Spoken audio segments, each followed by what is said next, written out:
Tu vois pas mes mains? Non, je vois pas. Non, je te vois juste ici. D'accord, donc je peux m'amuser avec mes petites... Je m'appelle Fabrice Caillou, j'ai 46 ans. Je suis responsable de l'incubateur de l'école de commerce et également de l'entrepreneuriat au sein de cette école. Alors tout de suite, je vais me définir comme un entrepreneur Jedi,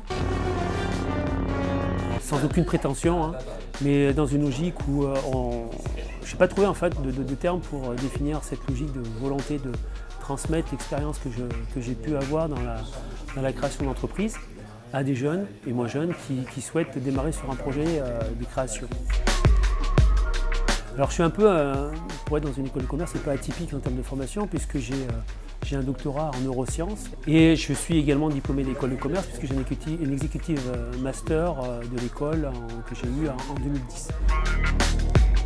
Ma première expérience en entrepreneuriat, je l'ai vécue juste après ma thèse puisque je n'étais pas forcément fait pour rester dans la recherche, même si j'avais été formé pour la recherche. Mais je suis parti à l'aventure en créant ma première société en 99, donc ça date un petit peu. Et puis par la suite, j'en ai créé deux autres, en 2003 et en 2011, toujours sur la même thématique dans le domaine des biotechnologies.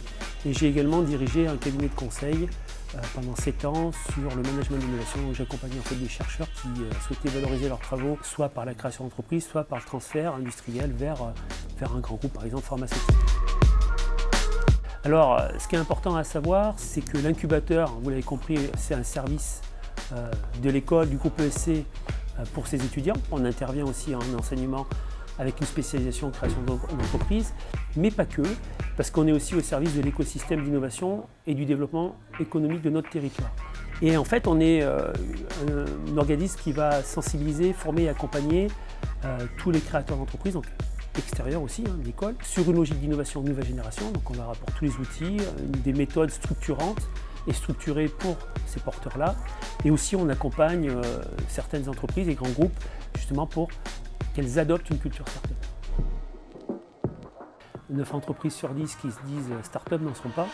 Donc les start-up, ce n'est pas une question d'âge, de taille ou de secteur d'activité. Une start-up, ça doit être une entreprise qui est innovante, donc qui développe une solution nouvelle qui apporte à l'utilisateur ou au client de la valeur ajoutée visiblement différente. Donc c'est une notion visiblement différente et importante. La deuxième, c'est d'être bâti pour la croissance. Bâti pour la croissance, et quand on regarde les startups, c'est x10 tous les ans. Donc c'est quelque chose qui est important.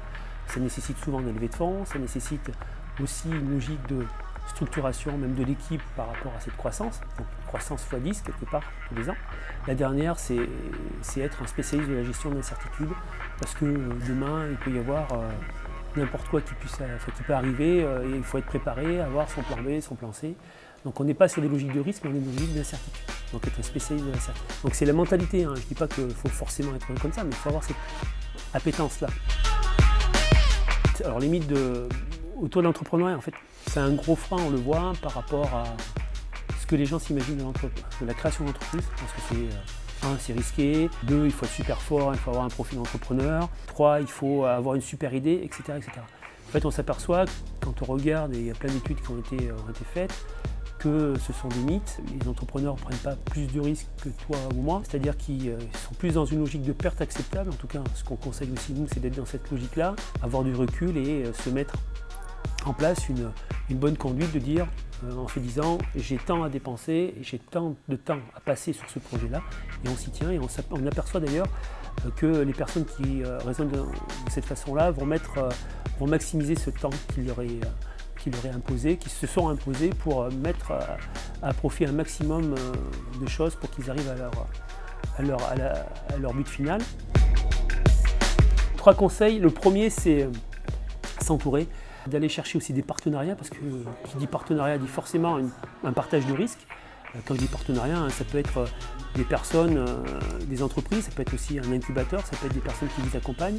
Deuxième conseil, je l'ai dit juste avant, c'est sortir de son bureau et confronter son idée le plus vite possible et le tester auprès d'une communauté qui, à notre avis, est en attente de notre solution. Un autre conseil, il y a un entrepreneur qui me disait il n'y a pas très longtemps, j'ai un défaut, je suis trop scolaire. Non, parce qu'en fait il est curieux de tout, il apprend en permanence de tout. Et ça, c'est ultra important. Être au courant des dernières tendances, être au courant des dernières nouveautés, c'est super important, surtout dans le secteur dans lequel vous évoluerez. Donc il faut être un petit peu scolaire par rapport à ça. Et puis, alors c'est pas un conseil, mais c'est quand même un état d'esprit. La start-up, c'est, comme j'ai dit, c'est commencer petit, voire grand et bouger très très vite.